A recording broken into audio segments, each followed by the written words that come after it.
Hi everybody. I wanted to talk to you today from the perspective of a speech-language pathologist, but more specifically as one of the 92% of speech-language pathologists as identified by our national governing body, ASHA, who are white, and one of the 95% of speech-language pathologists who are women. Seriously, if you're looking for Karens, they're all SLPs.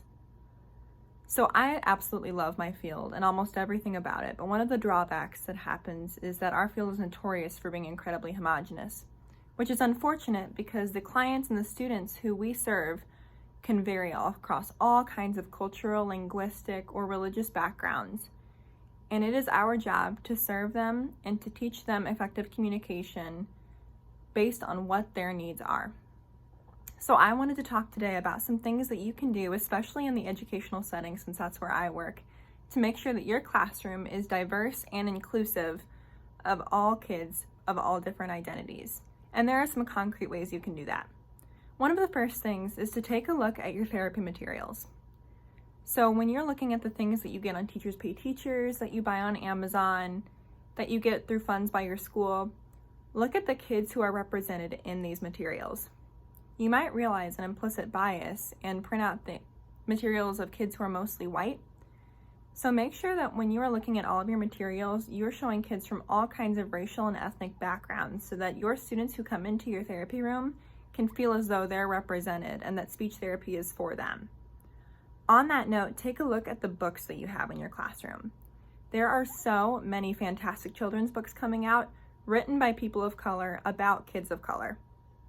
And it is so great to have children's books with lots of diverse life experiences in them so that your students have an opportunity to engage with that culture, to engage with their culture, and to feel as though they are represented by the books in your collection.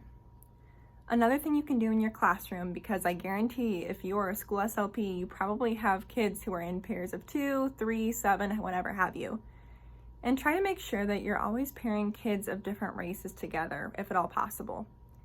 Kids can benefit so much just from mere exposure to people who are different from them. Give them teamwork activities where they feel as though they can work together as a team to accomplish a goal. This way, they have an opportunity to bond together, to get to know each other, and to form friendships with people who are different from them. It's a small but effective way that you can help encourage these kids to get to know people who are outside of what they know. Another important thing that we really need to do as SLPs is don't assume that a black kid is a behavior kid. Notoriously, black boys are punished more in the school setting than white children are. And it's very important that whenever we have a black child on our caseload, we don't automatically assume that behavior problems are going to be going with it. There's a chance they might be.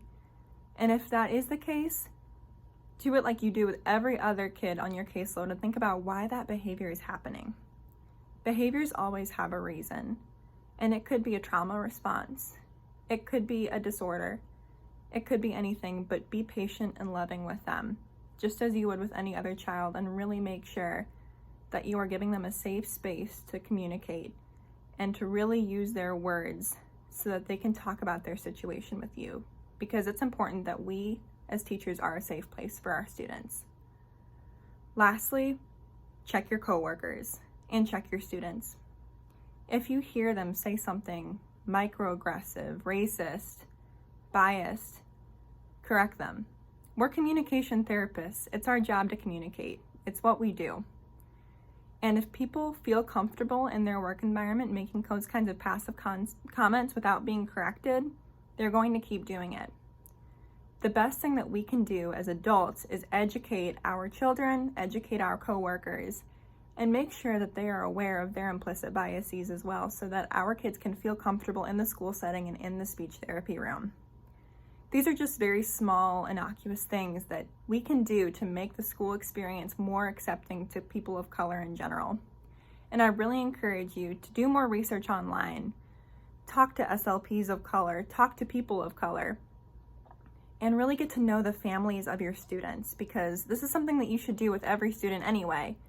But that way you can target your communication goals to what they need specifically, and the families can feel as though they have someone in their corner in the school setting who is inspiring them, who is helping them, and who wants the best for their child.